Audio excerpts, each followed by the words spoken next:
तो कांग्रेस विधायक तरुण भनोत का नरोत्तम मिश्रा पर पलटवार भी हम आपको बता रहे, इस वक्त की बड़ी जानकारी आप तक पहुंचा रखे हैं। तो सदन की कार्रवाई आज हुई जिसमें इस तरह की बड़े ऐलान किए गए। बड़े आपको बता दें कि जहां पर जो नेता है वो लगातार वार पलटवार करते हुए नजर आए। तो नरोत्तम मिश्रा ने कहा कि अगर किसी का भी कर्ज माफ हुआ है तो मैं इस्तीफा दे दूंगा। इस वक्त की बड़ी जानकारी, तस्वीरें भी आपको दिखा रखे। तो कांग्रेस विधायक तरुण भनोत ने नरोत्तम मिश्रा पर पलटवार भी किया है। इस वक्त की बड़ी जानकारी आपको पहुंचा रहे हैं।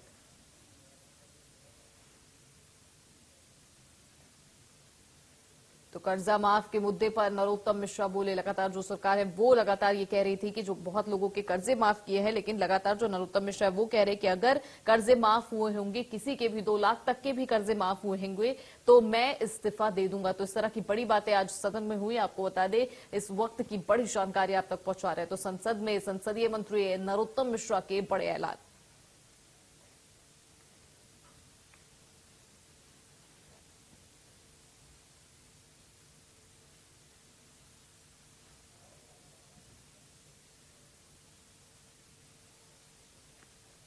ब्रजेश जैन हमारे साथ ज्यादा जानकारी के साथ जुड़ रहे हैं। ब्रजेश, क्या कुछ जानकारी है? बड़े ऐलान उन्होंने किए, काफी गुस्से में भी नजर आए।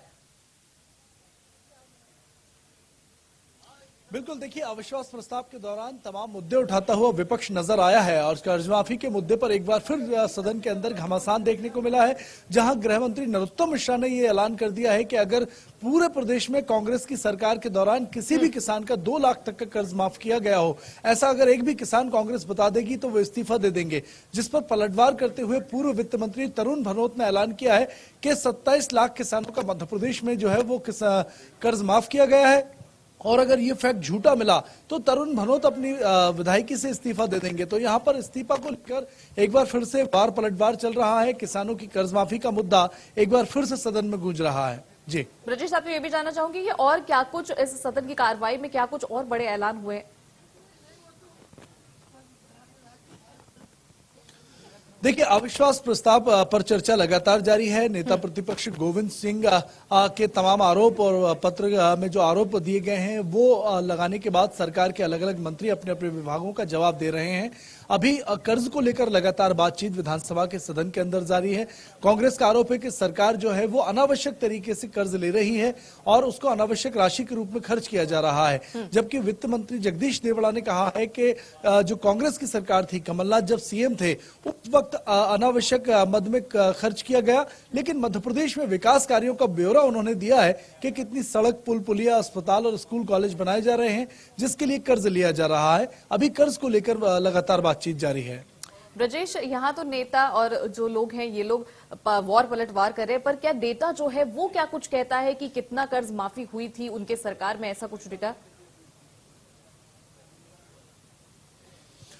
देखिए इसमें दोनों ही पक्ष हैं। अगर हम किसान कर्ज माफी की बात करें तो 3 फेज में ये पूरी योजना कांग्रेस की कमलनाथ सरकार ने लॉन्च की थी। पहले फेज में किसानों के 50,000 तक के कर्ज माफ किए गए थे, दूसरे चरण में 1 लाख के माफ किए गए थे और तीसरे में 2 लाख तक के कर्ज जो है एनपी अकाउंट के वो माफ किए जाने थे। लेकिन इसके पहले ही सत्ता परिवर्तन हो गया और कांग्रेस की बजाय बीजेपी जो है वो सत्ता में काबिज हो गई।